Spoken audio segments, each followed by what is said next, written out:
Bonsoir à tous, heureux de vous retrouver pour cette nouvelle semaine d'actualité locale. Un début de semaine marqué dans le département par le cri de colère du collectif des citoyens de Mayotte, estimés comme les grands oubliés des Assises des Outre-mer, dont les ateliers ont débuté à la fin du mois d'octobre.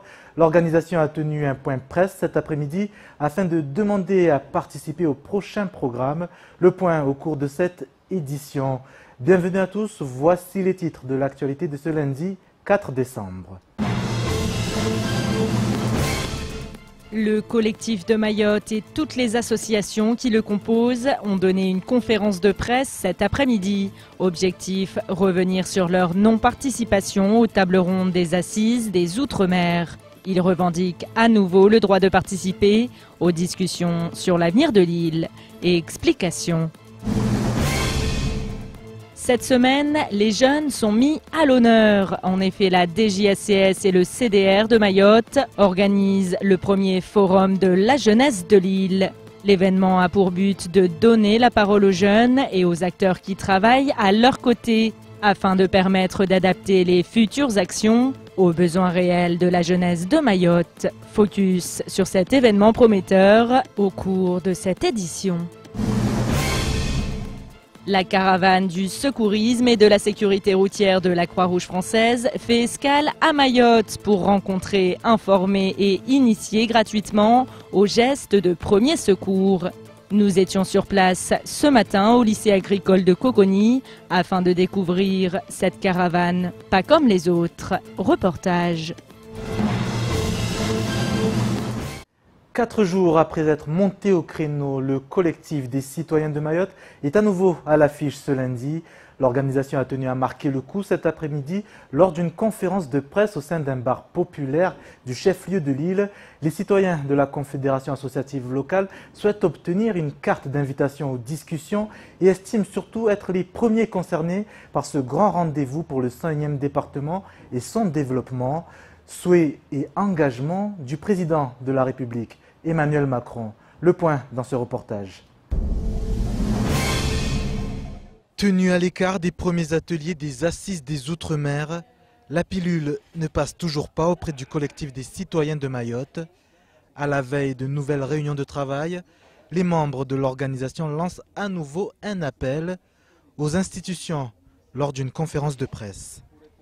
Nous voulons absolument que ici à Mayotte, les Assises des Outre-mer soient un moment en tout cas de ferveur populaire qui fait que toute la population, toutes les couches de la population, toutes les franges de la population se sentent concernées, qu'il y ait cette envie de vouloir participer à quelque chose de concret et de clair et de bien pour le devenir en tout cas de notre jeune département. Parce que si ça doit se décider à huis clos, pas des associations ou un nombre limité de personnes ou d'associations qui défendent des intérêts que nous ne connaissons peut-être pas encore clairement, je pense que là c'est une erreur à faire parce que il y a déjà des erreurs qui se sont été faites. Nous espérons que ça n'arrive plus. Très actives ces dernières semaines, les 7 associations du collectif présentes ce lundi après-midi estiment être au premier rang pour répondre aux enjeux sociétaux et proposer des pistes dans les vastes chantiers qu'attendent le 101e département lors de ces assises.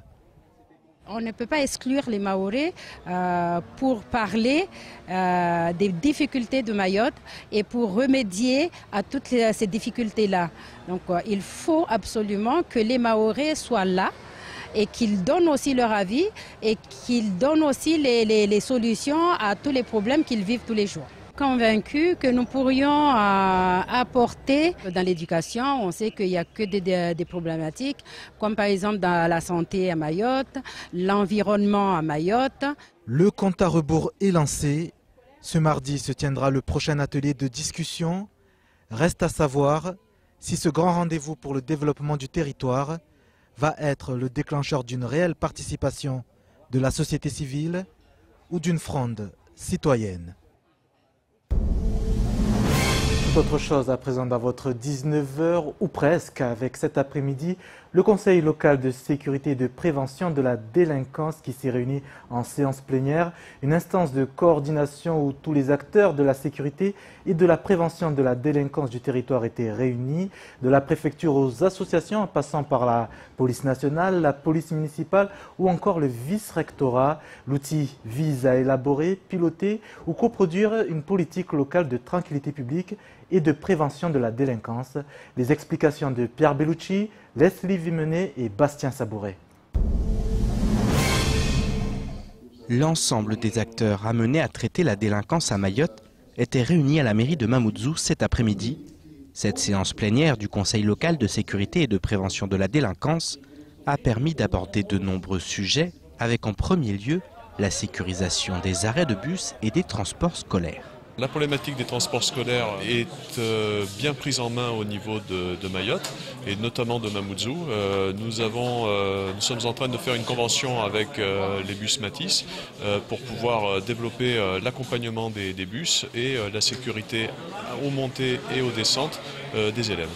Autre sujet d'actualité, la problématique des chiens sur la commune de Mamoudzou.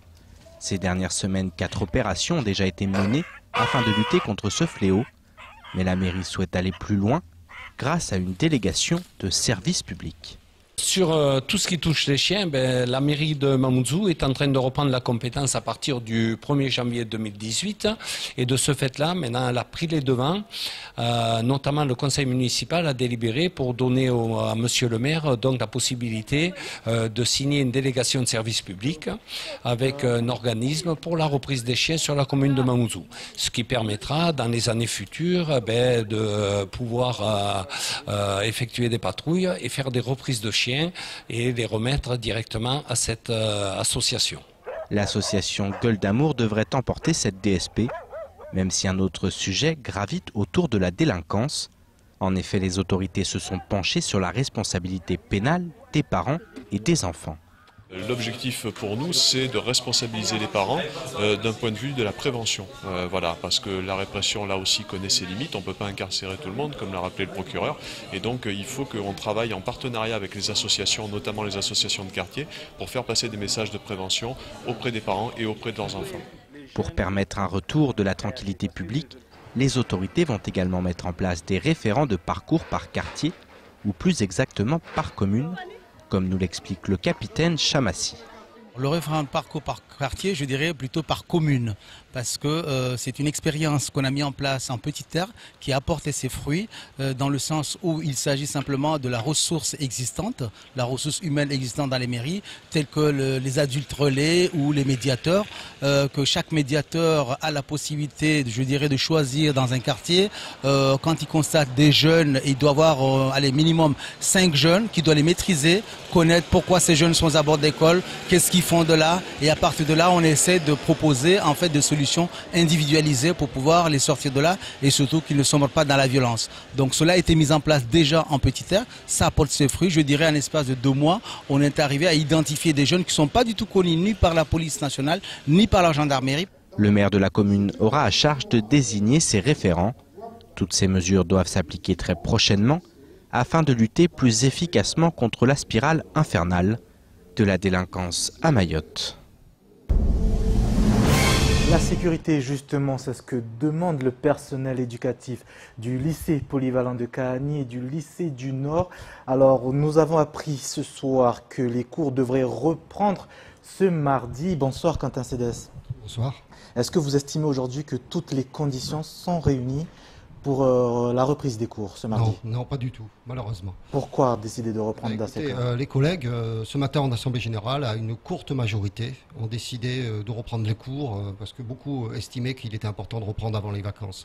Mais de toute évidence, non, les conditions ne sont pas réunies et les collègues vont reprendre demain, je dirais, la peur au ventre parce que la situation n'a pas changé.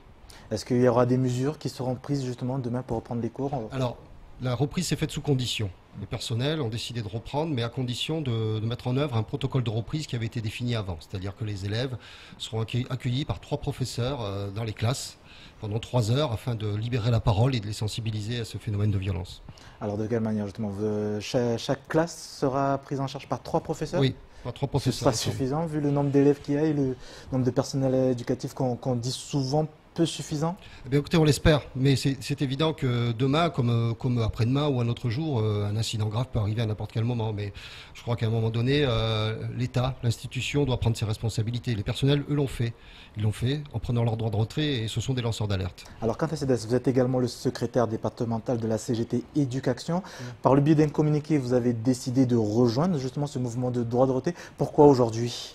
Non, on n'a pas décidé de rejoindre, on a décidé de le soutenir, puisque son droit de retrait, que ce soit à Cahagny ou au lycée du Nord, ce n'est pas un mouvement syndical, ce sont des personnels qui exercent leur droit de retrait. Donc nous, on a décidé de les soutenir, de saluer véritablement leur courage et aussi leur cohésion et leur unité. Pourquoi aujourd'hui justement? Est-ce que vous avez vu écoutez, que la situation au bout de 2 semaines, ça me semblait important quand même de soutenir ces personnels. Alors ce vendredi, les élèves et le personnel éducatif partiront également en vacances. Est-ce que cette coupure fera du bien à tout le monde? Oui, je pense qu'elle fera du bien à tout le monde, mais après, il y aura une reprise à nouveau après les vacances. Et on a peur qu'il y ait un incident grave, parce qu'il n'y a pas eu de réponse véritablement. On a eu un certain nombre d'engagements, oui, ou plutôt de promesses sur le hub, pour le déplacement du hub. Il semblerait que les lignes aient bougé. Ce mouvement a fait bouger les lignes. Maintenant, ça se fera dans le temps. Mais pour ce qui est des moyens humains qu'on demande pour faire face à la situation à l'intérieur de l'établissement, parce qu'il faut bien comprendre aujourd'hui, contrairement à ce qu'on pourrait nous dire, que la violence n'est pas seulement aux abords, elle est dans l'établissement. Par rapport à ça, on n'a pas de moyens nouveaux. Donc justement, le vice-rectorat ne s'est pas engagé à alourdir les effectifs Écoutez, le vice-rectorat nous fait une réponse qui est assez identique, toujours. On va demander au ministère et on attend. Vous estimez cela comme vous le prenez comment lorsqu'on vous donne ce genre de réponse? On le prend comme un abandon de l'État, tout simplement. On a des effectifs scolaires qui ont augmenté très rapidement ces dernières années, mais les moyens n'ont pas suivi. Et je vais vous donner un chiffre très simple. Il y a quelques années, à Cahagny, il y avait 800 élèves. Il y avait 2 proviseurs adjoints, 2 CPE.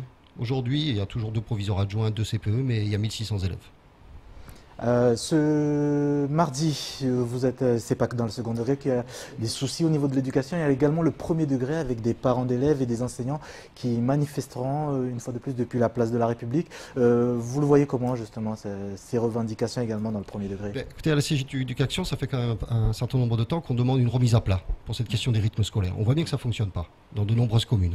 Donc il faut qu'il y ait un bilan très clair qui soit fait commune par commune pour savoir où cela est possible où cela n'est pas possible. Donc le vice-rectorat, là encore, doit cesser d'être dans le déni et de trouver des solutions. Donc c'est un mouvement que vous soutenez également? C'est un mouvement, on fait plus que le soutenir, on en fait partie. Merci Kata CEDES d'être passé par ce 19h. Dans l'actualité également, au chapitre social, après 5 semaines de conflit, les choses ne semblent pas vouloir s'arranger dans le feuilleton Maïko. La grève se poursuit et le bras de fer prend clairement des allures de guerre ouverte entre direction et salariés grévistes. Un point bloque encore et toujours entre les deux parties, les poursuites engagées à l'encontre de certains grévistes qui auraient commis des actes illégaux et que la direction n'est pas prête à abandonner aujourd'hui. Le directeur général s'explique justement sur les raisons pour lesquelles des procédures judiciaires seront obligatoirement enclenchées. On l'écoute. Ce mouvement, il y a eu un recours judiciaire, il y a une ordonnance qui est sortie du président du tribunal de grande instance le 17 novembre, et qui déclare ce mouvement étant illicite. On a demandé donc que toutes les actions illégales, que toutes les entraves, les barrages puissent s'arrêter tout de suite.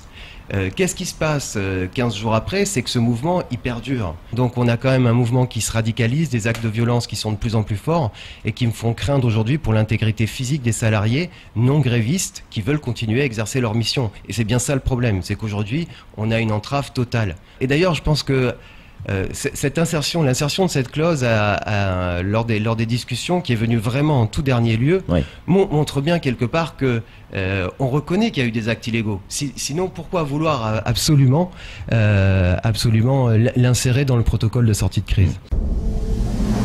Propos recueillis lors de la matinale de Kwezi. Depuis aujourd'hui, la jeunesse est à l'honneur dans le 101e département.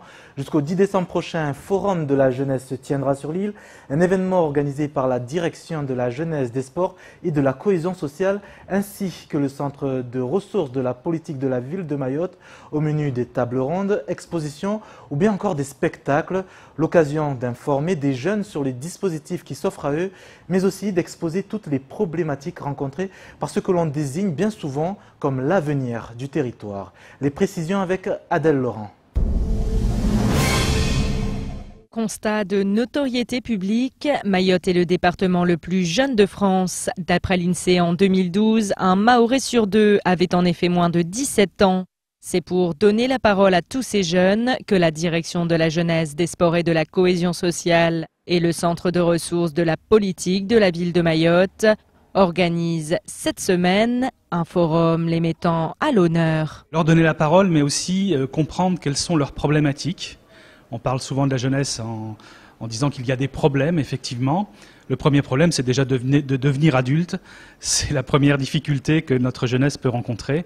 Et la société n'est pas très aidante actuellement. Donc, comment est-ce qu'on peut les aider à avancer, à s'acculturer, à devenir des vrais adultes au sein de la société? Donner la parole aux jeunes, mais aussi à tous les acteurs qui travaillent à leur côté. Le forum s'est ouvert aujourd'hui par l'installation d'une nouvelle commission. Cet après-midi, nous mettons en place une nouvelle commission, la commission départementale de la jeunesse et de la vie associative, qui sera là justement pour faire la promotion des associations qui travaillent en direction de la jeunesse et de la cohésion sociale. Et ça sera leur donner une reconnaissance et leur permettre d'être mieux financés et mieux accompagnés par l'État. Ensuite, nous allons avoir des manifestations au sein des collèges, au sein des municipalités tout au long de la semaine, avec plusieurs points d'orgue, comme par exemple jeudi après-midi, où nous aurons une réunion de la commission numéro 5 qui s'occupe des assises de l'outre-mer sur la jeunesse. Et nous avons surtout la journée du samedi avec une grande manifestation qui va se tenir au centre universitaire de Dembéni. Manifestation qui sera l'occasion pour ces jeunes de se renseigner sur l'engagement et les dispositifs qui leur sont destinés. Mais que pensent et que veulent réellement les jeunes? Le sociologue Philippe Labbé a mené une enquête de grande envergure pour répondre à ces questions, dont les réponses seront données vendredi au cinéma Alpaggio lors d'une conférence table ronde autour du thème « Vivre et être jeune à Mayotte » en 2017. Je vais présenter les résultats d'une enquête sur une population assez robuste, c'est 250 jeunes que l'on a interrogés sur leur passion, ce qu'ils aimaient, ce qu'ils n'aimaient pas à Mayotte, leur commune, leur envie de partir, au contraire celle de rester, et puis leurs pratiques également, leurs pratiques culturelles, leurs pratiques sportives, voilà. Et le Forum de la jeunesse prend en compte tous les jeunes du territoire. C'est pourquoi un séminaire de formation sport-handicap aura lieu de mardi à jeudi dans le cadre de la Commission de la jeunesse et des sports de l'océan Indien. L'objectif principal va être d'amener des premières bases de réflexion autour de l'handicap. Qu'est-ce que l'handicap? Comment on appréhende un enfant qui porte un handicap, connaître déjà les handicaps, et puis apporter, je pense, surtout du bien-être à ces jeunes qui sont très demandeurs. L'objectif premier, c'est de montrer que nous sommes intéressés par cette politique publique qui est représentée par la direction de la jeunesse des sports, et qu'ensuite on a véritablement des jeunes qui aujourd'hui ont envie de faire autre chose que simplement aller à l'école. Ils ont envie d'être avec nous. Et ce qui est assez remarquable, c'est qu'ils ont envie d'être avec les autres surtout. Et c'est bien ce qu'on va essayer de faire durant cette semaine, de partager, de faire du sport partagé, comme on dit en éducation nationale. Promouvoir l'égalité des chances de la jeunesse mahoraise, instaurer une dynamique de mise en mouvement et placer la jeunesse au rang d'ambassadeur d'un mieux vivre ensemble. Ce forum a vocation à améliorer les conditions de vie de la jeunesse de l'île.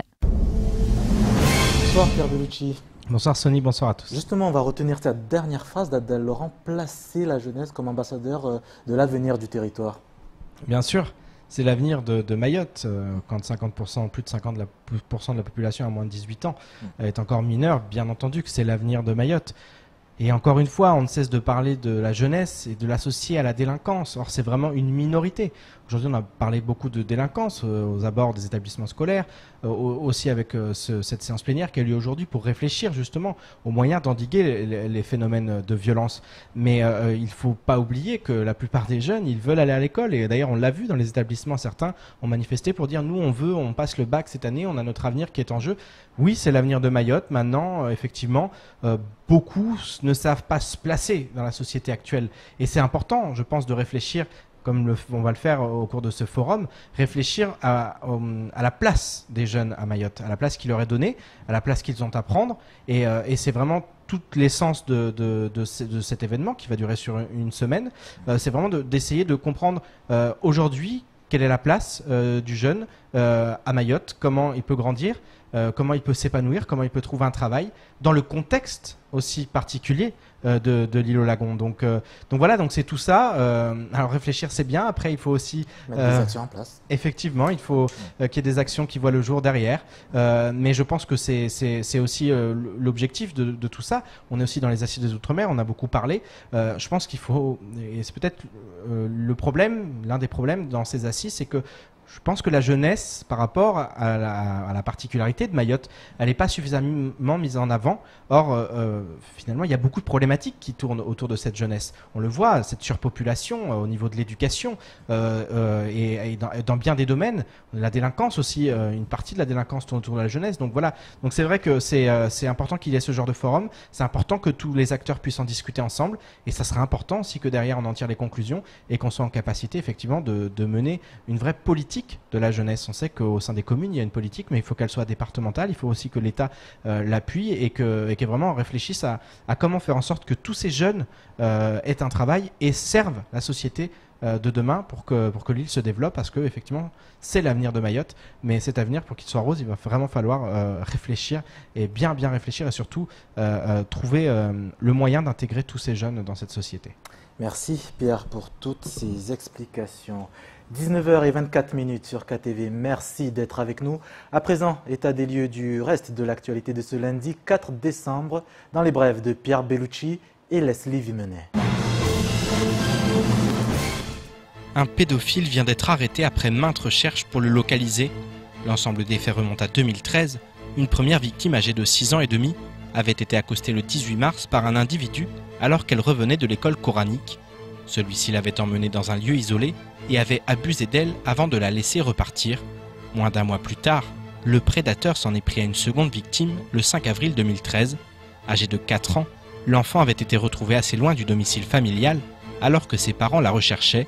Cette dernière avait profité du sommeil de sa mère pour partir à pied et s'éloigner. Le pédophile en avait alors profité pour abuser d'elle à l'abri des regards. Les examens médicaux légaux avaient confirmé les déclarations des fillettes et les traces génétiques trouvées sur elles avaient permis d'identifier l'auteur. Sa cavale vient de prendre fin et il est désormais derrière les barreaux et hors d'état de nuire. Autre fait divers qui rappelle ô combien les cambriolages représentent un problème de premier ordre à Mayotte. Le 30 novembre dernier, en Petite Terre, un agent de la police aux frontières a été cambriolé alors qu'il se trouvait à l'extérieur de son domicile. Les voleurs sont parvenus à entrer dans l'habitation en fracturant l'une des portes.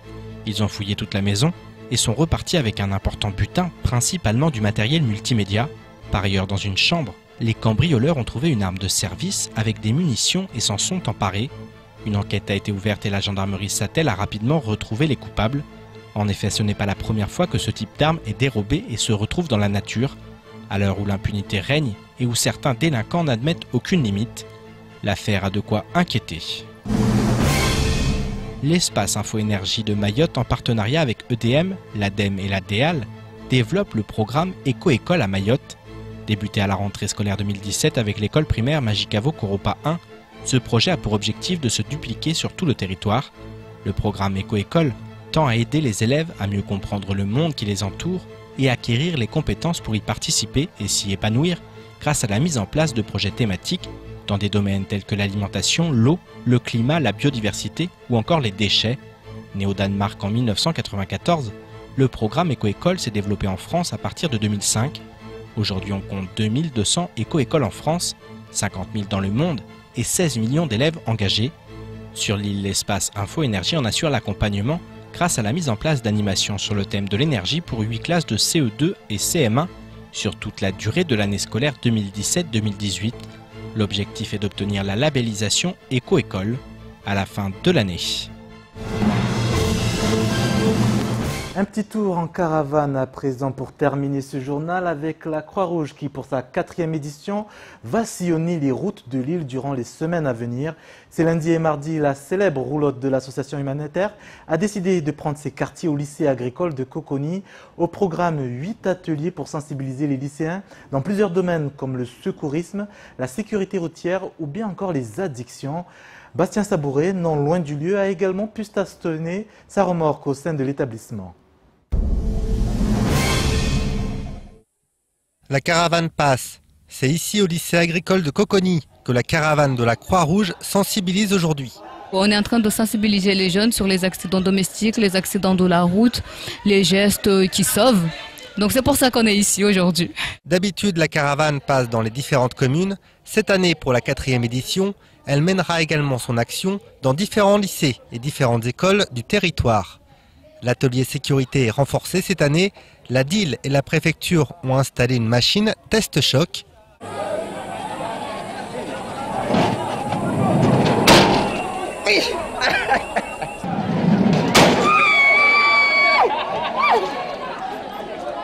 Une machine pour se rendre compte de la violence d'un accident en voiture à seulement 10 km/h. Ça nous montre que quand on monte dans une voiture, on doit toujours mettre sa ceinture. Même à 5 km ou à quoi. Toujours attacher sa ceinture car c'est une choc qui peut éjecter énormément et faire des blessures graves.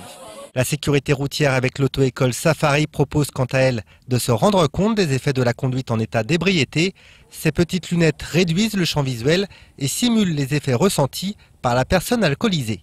Je vois tout flou et après j'ai un peu mal à la tête là et j'ai un peu de vertige et pour conduire c'est un peu difficile quoi. Je crois que si un jour je dois conduire, je buvrai pas d'alcool ou je prendrai pas des trucs illicites quoi. Des trucs comme ça. Je sais pas. Mais on dit ça mais après on sait pas. Quand on consomme de l'alcool, on multiplie les risques d'accident par 2 et puis au fur et à mesure que le taux augmente dans le corps, ce chiffre aussi augmente. Du côté de l'atelier secourisme, on répète inlassablement les gestes à adopter et conduites à tenir en cas d'urgence. On prend en compte les spécificités du territoire. Un foulard et une simple branche peuvent sauver une vie.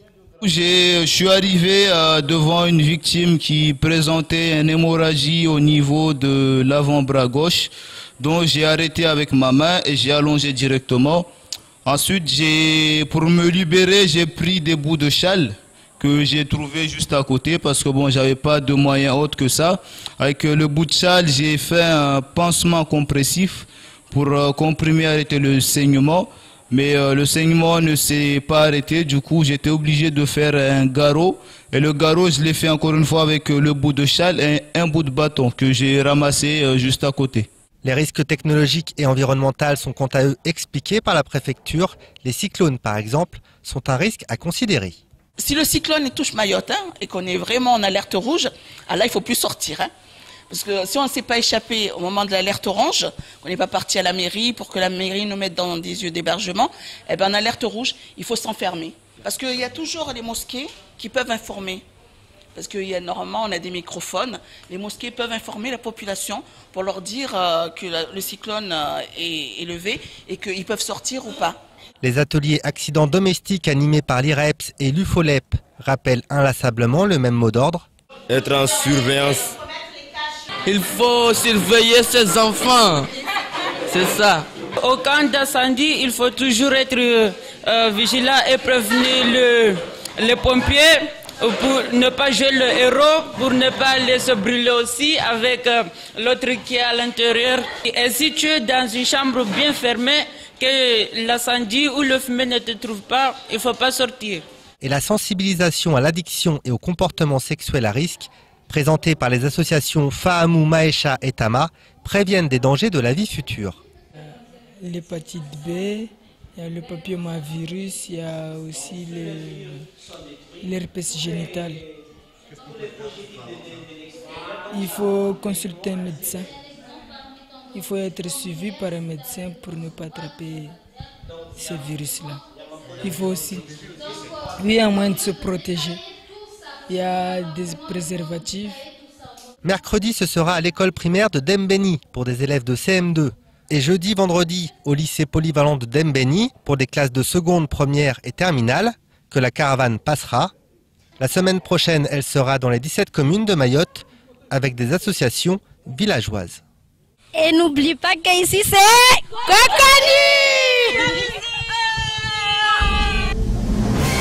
C'est bien enregistré. C'est la fin de ce journal. Merci de nous avoir suivis. Dans un instant, les nouvelles du temps avec Alexandra Marouane. Retour de l'information sur Kwezi dès demain matin. À partir de 6 h, la matinale présentée par son trio. Je vous retrouve à 19h pour un nouveau chapitre de votre actualité. Excellente soirée à tous et à demain si vous le voulez bien.